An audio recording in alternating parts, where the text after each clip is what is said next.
मान्यवर मंत्री सन्थपुर ग्राम पंचायत रे विभिन्न उद्घाटन कार्यक्रम। ढेंकानाल जिला गोंदिया ब्लॉक सन्थपुर ग्राम पंचायत रे आज मान्यवर जोगाण और खाउटी कल्याण विभाग मंत्री श्रीजुक्त कृष्णचंद्र पात्र उक्त पंचायत रे सरकारंकर विकसित गाँ विकसित ओडिशा योजना रे होइथिबा श्री जगन्नाथ मंदिर चारण मंडप, शिव मंदिर यज्ञ मंडप, सेही भली डालसिंह मार्थापुर ठारे निर्माण होइथिबा गोष्ठी गृह आदि 3 गोटी प्रकल्प को उद्घाटन करिसेंती। उक्त कार्यक्रम रे शताधिक दलीय कर्मकर्ता समेत सहकारी गोष्ठी उन्नयन अधिकारी श्री एस नैवेद्य उपस्थित थिले। आगामी दिन में उक्त योजना रे ग्रामांचल रे विकास करा जिवो बोली मंत्री श्री पात्र कहिथिले। पंचायत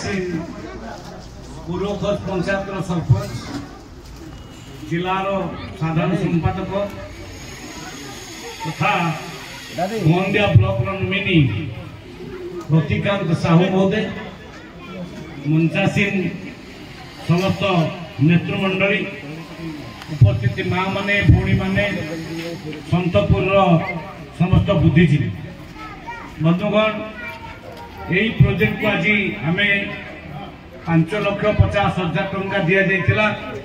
ताकू आपण मानकर गाँ पिला माने करजंती।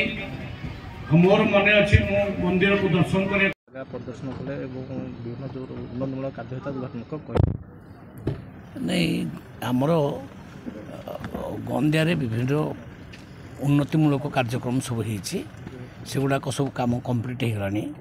आज सेगुड़ा सब उद्घाटन आम कलु। सन्थपुर रे गोटे घर उद्घाटन कलु।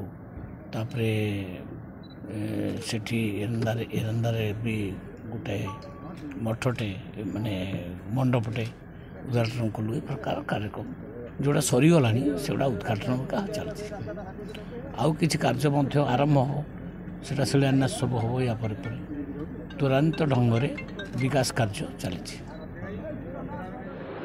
मानवर मंत्री श्रीजुक्त कृष्णचंद्र पात्र गोंदिया ब्लॉक कार्यक्रम आमर जो विकासमूलक कम होती गोंदिया ब्लॉक रे से अनुसार आमर दलीय निष्पत्ति होती जो जगार आम कार्य करा सरकार तरफ माननीय मंत्री तरफ मंत्री निज आड़ू जगह माने से परिस्थिति को लक्ष्य करी जो प्रोजेक्ट दि जाइए से गुड़िक ये आसंता किछि दिन भितर सब गुड़िक जाइए मंत्री निजे उद्घाटन करेंगे। एवं भी किसी एमएलए आड़ आसी तार शिलान्यास हम से क्रम गत किछि दिन तले पूर्वखोज पंचायत कार्यक्रम होता। आज सन्तपुर पंचायत भाग थिला।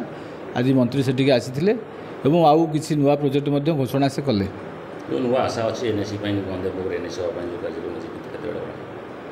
कार्यक्रम तो सरी गोंदिया एनएसी राज्य सरकार जहाँ जहाँ डॉक्यूमेंट मागिचंती सबुथिरे आमे पास करिचु। आम तरफ कौन से लाकुना नहीं।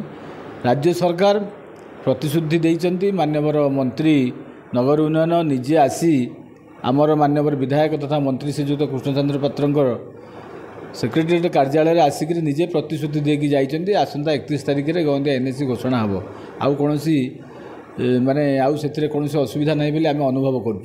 आशा करुँ निश्चिंत भाव में गोंदियावासी को 31 तारिख में न्याय मिल। Dhenkanal Soumyaranjan Mahanti report, Nagaraj news.